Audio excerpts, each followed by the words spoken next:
حبیب اجمی ایک بزرگ تھے، ان کے پاس ایک شخص اکثر آتا تھا، بڑا مالدار تھا، ایک ہی بیٹی تھی، وہ بھی ٹانگوں سے معذور تھی۔ تو آپ اکثر اس کو کہتے کہ تو توبہ کر، اللہ کی بارگاہ میں رجوع کر۔ ایک وقت ایسا آتا ہے کہ پھر انسان کا جب کوئی اپنا نہیں رہتا پھر اسے مصلی یاد آتا ہے، لیکن اگر مصلی کی عادت بچپن سے پڑ جائے نا تو پھر ذرا آسان ہوتا ہے اللہ سے دل لگانا۔ وہ اکثر آپ اس کو کہتے کہ ٹھیک ہو جائے، ایک ہی تو بیٹی ہے، وہ بھی بیچاری معذور ہے، تو کہاں دولت لے جائے۔ آج کرتا ہوں، ہم تاریخیں دیتے رہتے ہیں نا اللہ تعالیٰ کو معاذ اللہ کہ رمضان سے میں نے نیک ہو جانا ہے، عمرہ کر کے آؤں گا تو پھر میں پکا نمازی ہوں۔ خدا کے بندو، کس نے تجھے بتایا ہے کہ رمضان تک تو زندہ رہے گا؟ کس نے خبر کی کہ عمرہ کرنے تک تو بچے گا؟ حضرت حبیب اجمی اس کو کہتے تو کہتا بڑی جلدی ٹھیک ہو جاؤں گا۔ ایک دن سویرے سویرے توبہ کرنے آ گیا۔ آپ نے فرمایا کیا ہوا؟ تو کہنے لگا حضرت جی کل ایک 15 سال کا نوجوان ملا ہے اور مجھے توبہ کرا گیا۔ مزہ ہی اس عمر میں اللہ اللہ کرنے کا، نبی کریم سے محبت بھی کرنی ہو تو یہی عمر ہے۔ عشق لگا سی کھیڈاں کھیڈ دینوں تے پھر مینوں کھیڈاں بھول بھول گئیاں، کجل پایا سی میں یار دے ویکھنے نوں، پھر او دی یاد وچ روندیاں ہی ڈل گئیاں۔ حیدر شاہ اس گلی کدے نہ رول پر ہن تے رول گئیاں۔ جن لوگوں نے ابو جہل کو قتل کیا تھا ان کی عمریں بھی 15 سال تھی۔ ہم تو بڑے ہی نہیں نہ ہوتے ساری زندگی، نہ ہمیں کو بڑا ہونے دیتا ہے، ہم بڑے ہی نہیں ہوتے، یہی تو عمر ہے کچھ کر گزرنے کی۔ 15 سال کا نوجوان توبہ کرا گیا تو حضرت حبیب اجمی کہنے لگے وہ کیسے؟ کہنے لگا حضرت جی میں کل منڈی گیا تھا، مجھے کچھ سامان خریدنا تھا، تو بغداد کے بازار سے میں نے مچھلی خرید لی 10 کلو، باقی بھی سامان تب خود لے جا نہیں سکتا تھا۔ تو مزدور آپ کو پتہ ہے بیچارے آج بھی سڑکوں پہ بیٹھے ہیں، تو مزدور بیٹھے تھے تو ان میں ایک نوجوان 14-15 سال کا، چہرے پہ بڑی روشنی۔ میں نے اس کو کہا بیٹے مزدوری کرو گے؟ کہنے لگا حضور مزدوری بھی کرتا ہوں، پڑھائی بھی کرتا ہوں، اور جو اللہ کو منظور ہو اس کی عبادت بھی کرتا ہوں۔ میں نے اسے کہا کہ یہ میرا سامان ہے فلاں جگہ پہنچانا ہے، کیا لوگے؟ کہنے لگا 3 دینار مزدوری۔ سودا طے ہو گیا، اس نے سامان اٹھا لیا۔ کہتے ہیں رستے میں ظہر کا وقت ہو گیا، کہنے لگا چچا اگر اجازت دو تو نماز پڑھ لوں۔ 15 سال کا جوان، کہتے میں رکھ کے نا وہاں سامان تو پھٹے پہ بیٹھ گیا، وہ نماز پڑھنے چلا گیا۔ باقی لوگ دیر سے آئے، وہ بچہ جلدی آ گیا۔ میں نے کہا بیٹے آپ جلدی آ گئے؟ کہنے لگے نفل چھوڑ دیے ہیں، آپ یہی نہ سمجھ لیں کہ کام چور ہے، میں بعد میں پڑھ لوں گا۔ کہتے ہیں وہ دوپہر کا وقت، رمضان بھی نہیں تھا، میں اس بچے کو نوجوان کو گھر لے گیا اور میں نے اپنی بیوی سے کہا کہ بڑا نیک ہے، نمازی ہے، اور راستے میں یہ بھی ہوا ہے کہ میں نے اسے ایک دفعہ کہا ہے کہ یہ مجھے تھوڑی دیر کے لیے دے دو، گرمی بڑی ہے، تمہیں پسینہ آ رہا ہے، میں اٹھا لیتا ہوں۔ کہنے لگا نہیں چچا میں رزق حلال کھاتا ہوں، اگر آپ اٹھائیں گے تو میں 3 دینار مزدوری پوری نہیں لوں گا، پھر پیسے کم کروں گا، میں نے طے کیا ہے کہ اٹھاؤں گا۔ تو کہتے ہیں میں نے اپنی بیوی کو بتایا تو بڑی متاثر ہوئی، کہنے لگی دوپہر کا کھانا پک گیا، اسے کو روٹی کھا لے، رمضان بھی نہیں تھا۔ کہتے میں باہر نکلا، اس کو 3 دینار تھمائے، تو میں نے کہا بیٹے ایک بات میری مانو گے؟ کہنے لگا بتائیے۔ میں نے کہا کھانا پکائے کھا لو۔ کہنے لگا میں معافی چاہتا ہوں، میں نے روزہ رکھا ہوا ہے۔ حضور نے حکم دیا، حکم نبی کریم نے حکم دیا، بخاری مسلم کی حدیث ہے، فرمایا نوجوانوں اگر تمہارے پاس طاقت ہے تو نکاح کر لو ورنہ روزے رکھو۔ حکم دیا، یا نکاح اور یا روزے، یہ سرکار کا حکم ہے۔ بھائی نفلی روزہ نفس کی قوتوں کو کچلتا ہے، انسان میں نورانیت اور روحانیت لاتا ہے۔ کہتے وہ کہنے لگا میں نے روزہ رکھا ہے، میں اور متاثر ہو گیا۔ میں نے کہا اب کیا کرو گے؟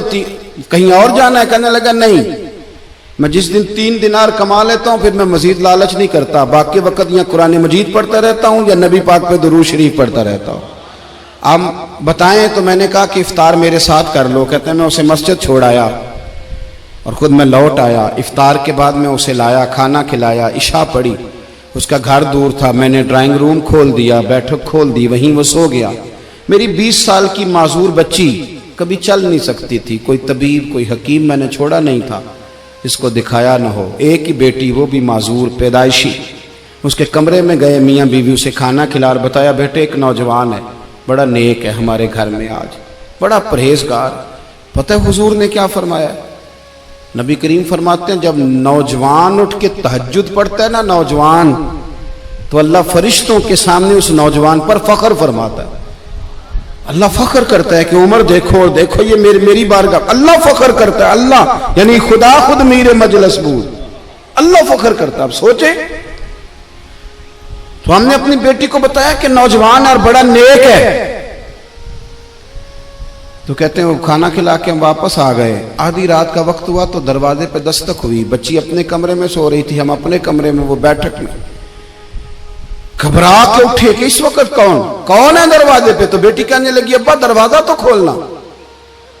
کہتے ہیں دروازہ کھولا تو 20 سال ہو گئے تھے بیٹی کو, کبھی اس نے چل کے نہیں دکھایا تھا, کبھی دوڑ کے ادھر جاتی کبھی ادھر آتی. کہتی ہے الحمدللہ اللہ نے میری ٹانگیں ٹھیک کر دی.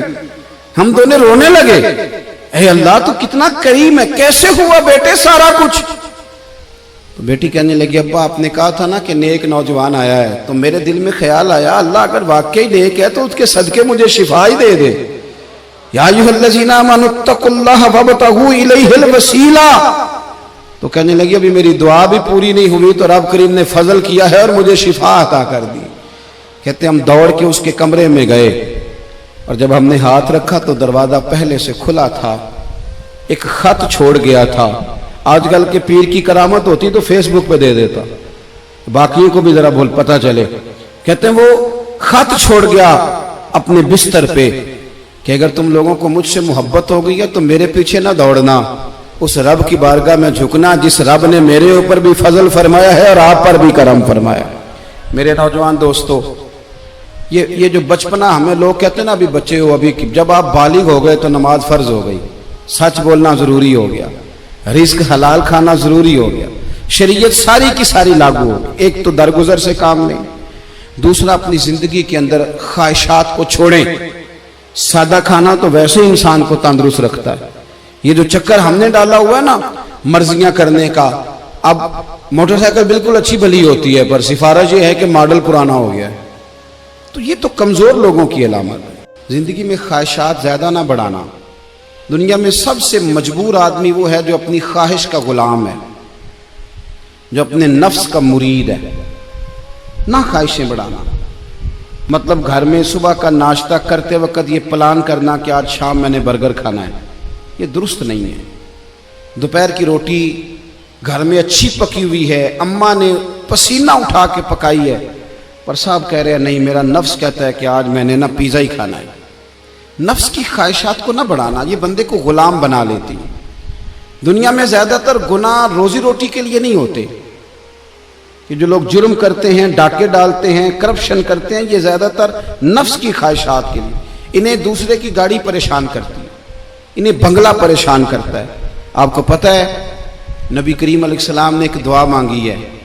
حضور فرمانے لگے اللہ میرے گھر والوں کو نا ضرورت کے مطابق روزی دینا, خواہشات نہیں. ابھی کسی کو مزیدار روٹی کھاتے دیکھو تو کسی 5 سٹار ہوٹل میں نہ دیکھنا, بلکہ جو مزدور مزدوری کرتا ہے نا اسے کبھی ملاحظہ کرنا, وہ جو صبح روٹی باندھ کے ساتھ لاتا ہے, 2 روٹیاں جب وہ لاتا ہے تو روٹیوں کے بیچ اچار ہوتا ہے, اور دوپہر کا جب وقت ڈھلتا ہے تو صاحب وہ اچار زیادہ تر پونے کو لگ جاتا ہے کپڑے کو,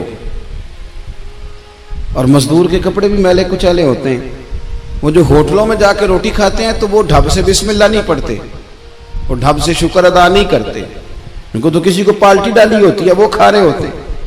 مزدور جب وہ کھانا کھانے لگتا ہے نا میرے عزیز, تو وہ پہلے ہاتھ دھوتا ہے, پھر کسی سے ادھار گلاس لے کے پانی بھرتا ہے, اور پھر وہ جب بیٹھ کے وہ روٹی کھا رہا ہوتا ہے نا تو لگتا ہے دنیا کا سب سے مزیدار کھانا یہی کھا رہا ہے. اور پھر جب اس کو لفظ بھی صحیح نہیں آتے کہ شکریہ کیسے ادا کرنا ہے, کھانے کے بعد کی دعا بھی پوری نہیں آتی, پر جب وہ 2 روٹیاں کھا کے آسمان کی طرف دیکھتا ہے تو اس کی آنکھوں کی روشنی بتاتی ہے کہ اس نے رزق حلال کھایا ہے, اور جو کھایا ہے اس پر اپنے رب کا شکر بھی ادا کیا ہے. خواہشات کو وسیع نہ کرو, وسیع نہ کرو خواہشات کو کبھی بھی زندگی میں. ڈاکٹر اقبال کے بیٹے نے خط لکھا تھا اقبال کو کہ ابا جی آپ تو لندن میں ہیں, تو مجھے کچھ فیس دینی ہے, تو اگر اجازت دیں تو میں کسی سے ادھار لے لوں. آپ نا ماں اور باپ کو کبھی کبھی کٹہرے میں کھڑا کر دیتے ہو جب کہتے ہو کہ پکنک جا رہی ہے مری, جہاں سے مرضی ادھار لے کے دو. آپ کو پتہ ہے پھر آپ کا باپ بیچارہ کیا کرتا ہے, کسی کے سامنے ہاتھ پھیلانا پڑتا ہے تو بڑی کمزوری ہوتی ہے. وہ جب ایڈوانس مانگتا ہے نا جا کے فیکٹری کے مالک سے کہ میرے بیٹے کو سیر کو جانا ہے، یعنی تیرے نفس کی خواہش ہے اور والد کی گردن جھک گئی، یہ کتنی تکلیف کی بات. کوئی ایسی خواہش زندگی میں پیدا نہ کرو جو ماں باپ کو، اساتذہ کو اور دیگر کو تکلیف میں مبتلا کرے کبھی بھی. اقبال کے بیٹے نے کہا ابا کچھ ادھار لے لوں، میری ضرورت ہے. تو علامہ اقبال نے جاوید کے نام پوری نظم لکھ بھیجی، دیار عشق میں اپنا مقام پیدا کر، نیا زمانہ نئے صبح و شام پیدا کر، خدا اگر دل فطرت شناس کرے عطا تجھ کو، سکوت لالا و گل سے کلام پیدا کر. اور کہنے لگے میرا طریق امیری نہیں فقیری ہے، بیٹے خود ہی نہ بیچ غریبی میں نام پیدا کر. ایک دن میں کسی کے گھر میں مہمان تھا تو ان کے یہاں ایک ٹیچر تھے جو فزکس پڑھانے آتے تھے. تو بچے سے اس کا باپ پوچھتا ہے کہ وہ ماسٹر صاحب آئے کہ نہیں. وہ کہنے لگا نہیں ابا وہ کل بھی نہیں آئے تھے. وہ کہنے لگا کیوں نہیں آتا، وہ 5,000 روپیہ ٹیوشن لیتا ہے تو آج بھی نہیں آیا وہ. میں نے اس کے باپ سے کہا کہ یہ اپنی چائے اٹھا کے لے جائیں، میری تو طبیعت پھیکی ہو گئی ہے. استاد 10,000 لے یا 20,000 لے، لینا تو اس نے استاد ہی ہے نا. اب کیا بات کرتے ہیں، یہ کوئی طریقہ ہے؟ کہنے لگا نہیں وہ مولوی صاحب نہیں، وہ فزکس پڑھاتے ہیں. اور میں نے کہا چھوڑو، مولا علی شیر خدا کہتے تھے جس نے ایک لفظ بھی پڑھا دیا وہ تو میرا مالک ہے. وہ چاہے تو مدینے کے چوک میں کھڑا کر کے بیچ دے، اپنے رویے کو بڑا صاف ستھرا کرے، بڑا اچھا کرے. مجھے بتلائیے کہ ایک آدمی matric P T C teacher سے تعلیم حاصل کرے اور خود بعد میں وہ پی ایچ ڈی کر جائے، اس کی تعلیم ڈبل سے بھی اوپر چلی گئی تو وہ پی ایچ ڈی والا استاد رہے گا کہ نہیں رہے گا؟ وہ کہے استاد جی آپ تو مطلب میٹرک پی ٹی سی اور میں نے ایم اے کیا، پھر ایم فل کیا، پھر پی ایچ ڈی کیا، میں کہاں پہنچ گیا. ادب کرنا ہے کہ نہیں کرنا؟ ادب آپ کو ٹھنڈا رکھے گا. ادب والے لوگ سمٹے ہوئے ہوتے ہیں، ان کے اندر وقار ہوتا ہے. امام اعظم ابو حنیفہ رحمۃ اللہ علیہ ایک باغ میں بیٹھ کے کام کر رہے تھے تحریر کا، 2 شاگرد بھی ساتھ تھے. اب تو آپ یہ چھوٹے سے موبائل میں سارا کچھ بند کر کے رکھ سکتے ہیں جو مرضی کھول کے. اس زمانے میں کتابیں ہوتی تھیں اور قلمی نسخے، بڑی کتابیں بک رہی ہیں، نوٹس بک رہے ہیں، چائیں بائیں تحقیق ہو رہی ہے. اسماء الرجال ایک باقاعدہ علم ہے، اگر آپ دیکھیں تو ہم بحث کرتے ہیں راویان حدیث پہ. یہ ایک پورا ایک الگ جو ہے وہ اصطلاحات ہیں مدارس کی. تو بڑا محنت والا کام ہو رہا تھا، چیزیں بکھری ہوئی تھی. اچانک نا بچے باہر باغ میں کھیل رہے تھے، نا گیند گر گئی تو وہ بچہ آ گیا گیند اٹھانے. اب کتنے شاگرد ہیں ساتھ، وہ سارا کچھ ہے. امام اعظم بچے کو دیکھ کے، بچہ 10-12 سال، فٹافٹ اٹھے، کاغذات بکھر گئے، چیزیں آگے پیچھے ہو گئی. اب امام صاحب دوبارہ بیٹھے، بچے کے استقبال کو ادب کو اٹھ کھڑے ہوئے، دوبارہ اٹھے، دوبارہ بیٹھے، چیزیں سمیٹیں. اب کچھ کاغذ مل نہیں رہے، مسئلہ بن گیا. بچہ کھیل رہا تھا، کچھ اور بچے، تھوڑی دیر کے بعد پھر گیند آئی تو چونکہ اس کی ڈیوٹی تھی وہ پھر آ گیا. امام صاحب پھر اٹھے، کاغذ پھر بکھر گئے. اب وہ ساتھ والے شاگرد بھی زیادہ نہیں نا برداشت کرتے، 1-2 دفعہ تو برداشت کیا. اب تیسری دفعہ بچہ آیا، کاغذات پھر بکھرے. تو امام ابو یوسف کہنے لگے حضور یہ بچہ ہے، یہ پتہ نہیں 20 دفعہ آئے گا، تو کتنی دفعہ چیزیں بکھیریں گے. تو امام صاحب فرمانے لگے ابو یوسف تو نے بیٹھنا تو بیٹھ، نہیں بیٹھنا تو نہ بیٹھ، یہ 100 دفعہ بھی آیا تو میں اٹھ کے کھڑا ہوں گا. حضور کون ہے یہ بچہ؟ فرمانے لگے میرے استاد کا پوتا ہے، میرے استاد کا. ایک پنجابی کا مصرع ہے، اگر آپ کی سمجھ میں آ گیا تو ٹھیک ہے، نہ آیا تو پھر بھی ٹھیک ہے. ایک پنجابی کا مصرع ہے، کسی درویش نے کہا تھا اصلاں نال جے نیکی کریے او نسلاں تاک نہیں بھول دے، تے بے اصلاں نال نیکی کریے تے پھول کنڈیاں نال تول دے. ہمیشہ اساتذہ کے تو لوگ پوتوں نواسوں کا بھی ہے، اور میں دلیل دے سکتا ہوں قرآن پاک سے، وَكَانَ أَبُوهُمَا صَالِحًا. ادب نہ چھوڑنا، ادب بڑی اعلیٰ چیز کا نام ہے.